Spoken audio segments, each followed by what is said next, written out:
Hey everyone, welcome back. Did Up Bank stop recognizing your Face ID after an update, making you type your full passphrase every time? The fix is in your iPhone settings. Go to your settings on your iPhone and then search for Face ID and passcode.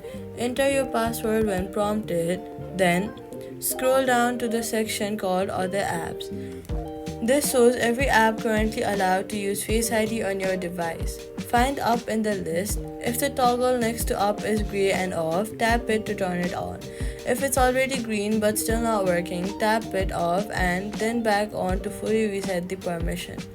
After changing the toggle, force close the Up app completely from your recent apps, then reopen the app. Up will prompt you to confirm Face ID on your next login. Follow the prompt and Face ID will work from that point on.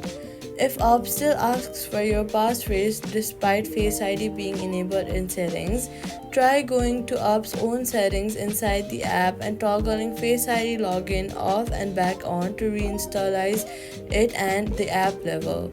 So, all you've got to do is go to your settings, Face ID and passcode, find Up, toggle it on, force close and reopen. Face ID will be working in Up again and that's it. Subscribe.